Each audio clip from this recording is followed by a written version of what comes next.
Recent লস্করি তৈবা আর জসিম মোহাম্মদের শোরের বাচ্চাগুলো ভারতের সেনাকে প্রকাশ্যে ধমকি দিয়েছিল যে তারা আরও একবার কাশ্মীরে ঢুকে ভারতে আবারও পুলওয়ামার মতো বড় হামলা করবে।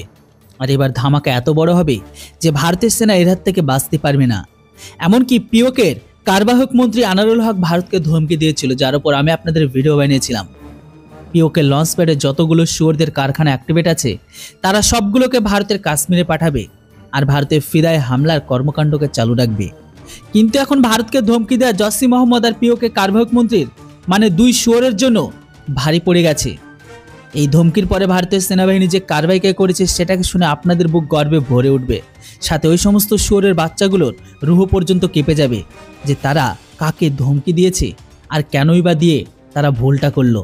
এখন খবর বেরিয়ে আসছে সামনে যে ভারতের সেনাবাহিনীর 7 জন পাকিস্তানি কমান্ডোকে সাথে একজন পাকিস্তানি মেজর মানে টোটাল 8 জন শুয়োরের বাচ্চাকে 72 হুরে পাঠিয়ে দিয়েছে ভারতের সেনা। আসলে বন্ধুরা রিপোর্টে বেরিয়ে আসছিল যে কিছু পাকিস্তানের জিহাদি এলওসিকে ক্রস করে আর পিওকের প্রধানমন্ত্রীর কথা অনুসারে পাকিস্তানের কিছু শুয়োরের বাচ্চা এলওসিকে ক্রস করে ভারতের ভেতরে ঢোকার চেষ্টা করেছিল। আর এই জিহাদিদের মধ্যে কিছু পাকিস্তানের রেঞ্জার ছিল আর কিছু পাকিস্তানের আর্মিতে থাকা শুয়োরের বাচ্চা, যারা ভারী পরিমাণে গোলাবারুদ নিয়ে ভারতের ভেতরে ঢুকছিল, মানে ভারতের ভেতরে ঢোকার চেষ্টা করছিল, কিন্তু সেটা তারা পারেনি। মানে পিওকের প্রধানমন্ত্রী যে আনারুল হক আছে সে হচ্ছে শাহবাজ শরীফের পেয়াদা, পাকিস্তানের আতঙ্কবাদী সংগঠনের জন্য কাজ করে। আনারুল হককে পাকিস্তানের পিএম এই কারণে বানানো হয়েছে কেননা পিওকের ভেতরে চলা পাক সমর্থিত র্যালিগুলোকে দাবিয়ে দিতে চায়। পিওকে থাকা সমস্ত শুয়োরের বাচ্চাদের লঞ্চ প্যাডগুলোকে সহায়তা করতে পারে। আর আনারুল হকের বলাতে পাকিস্তানের জেহাদিগুলো এলওসিতে ক্রস করতে গিয়ে ল্যান্ডমাইনে পা পড়ে তারা ধামাকায় উড়ে যায়। তাদের উদ্দেশ্য ছিল সেনার ক্যাম্পকে টার্গেট করে ওড়ানো, কিন্তু ইন্টেলিজেন্স তাদের আসা খবর আগেই পেয়ে যায়। তারপরে যারা যে রাস্তা দিয়ে ভারতে ঢোকার চেষ্টা করেছিল সেনা সেখানেই ল্যান্ডমাইনকে বিছিয়ে দিয়েছিল।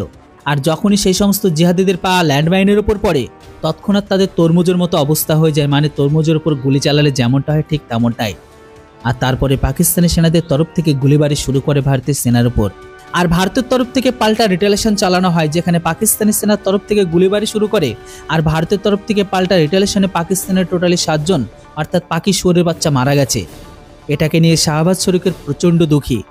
এখনো পর্যন্ত ভারতের সেনাবাহিনীর টোটাল পাকিস্তান আর্মির 7 জন সেনাকে অর্থাৎ এর মধ্যে একজন জেনারেল আছে, অর্থাৎ 7 জন পাকিস্তানি শুয়োরের বাচ্চাকে 72 হুরে পাঠিয়ে দিয়েছে। তবে এখানে অবাক করার মতো বিষয় হলো এটাই, পাকিস্তানের পিওকে প্রধানমন্ত্রী এখনো পর্যন্ত ভারতকে ধমকি দেওয়া 48 ঘন্টা হয়নি, তার মধ্যেই এত বড় খবর। বন্ধুরা, ভারতের সেনাবাহিনী এত বড় কাজের জন্য একটা জয় হিন্দ অবশ্যই লিখবেন। আর হ্যাঁ, ভিডিও আর ইনফরমেশন ভালো লাগলে চ্যানেলটিকে কেউ সাবস্ক্রাইব করতে ভুলবেন না। Thanks for watching. জয় হিন্দ, বন্দে মাতরম।